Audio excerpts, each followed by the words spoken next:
This was the first time that the mob, as we understand them from the movies, understand them from our history, had put their stake in Las Vegas. They just messed around the edges a little bit as early as the late 30s, early 40s. But this was when Meyer Lansky, the genius, the financial genius behind the mob, and his partners were saying, you know what, Las Vegas might be a place for us. This might be a place where we're going to make some real money and where we can operate freely without interference like we're getting all over the country. And so their first sort of sticking their toe in the water was the El Cortez. My name is Jeff Schumacher. I'm the Senior Director of Content at the Mob Museum in downtown Las Vegas. The year in which the mob owned the El Cortez was a time for them to learn the casino business, to understand the casino business better, and to test out some of their theories about how they can make this successful. What's the best method for us to take profits off the top of this operation and send them back home? Skimming became the reason for the mob to be in Las Vegas in the first place. They made money legitimately, but they were so greedy they had to make a little more. And I would say certainly the El Cortez was a testing ground for them in that regard. And they only owned the El Cortez for 1 year, a little over a year, because the new opportunity arose for them out on that Los Angeles highway heading toward Los Angeles, of course.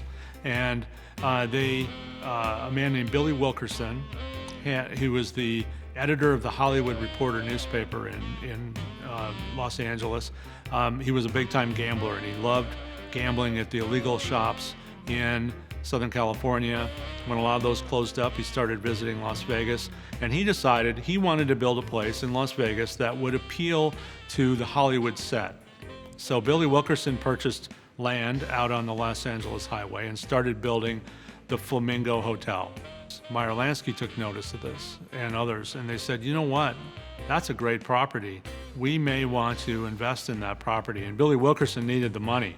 So before long, an alliance had developed between Wilkerson and Meyer Lansky and that group to start investing in the Flamingo. And when they sold the El Cortez, a part of the proceeds of that sale undoubtedly went into the construction of the Flamingo. And I believe there were a number of employees who had been cultivated at the El Cortez during that 1 year that they owned it that ended up going over to the Flamingo when it opened. Now, as far as the Flamingo is concerned, Billy Wilkerson ended up getting kind of pushed out of the picture.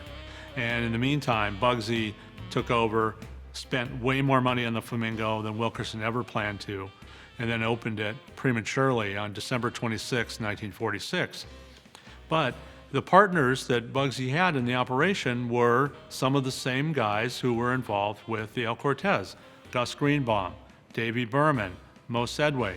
These were the guys who were going to run the Flamingo with Bugsy when it opened. So there's an incredible legacy for the El Cortez, that it was almost the breeding ground for the operation that happened at the Flamingo subsequently. And then Gus Greenbaum in particular went on to run the Riviera Hotel as well and made that a success for the mob. The El Cortez was no doubt a proof of concept space for the mob, and it became the model for the Flamingo, which then became the model for the Thunderbird and the Desert Inn and all of the casinos that followed in the 50s and 60s.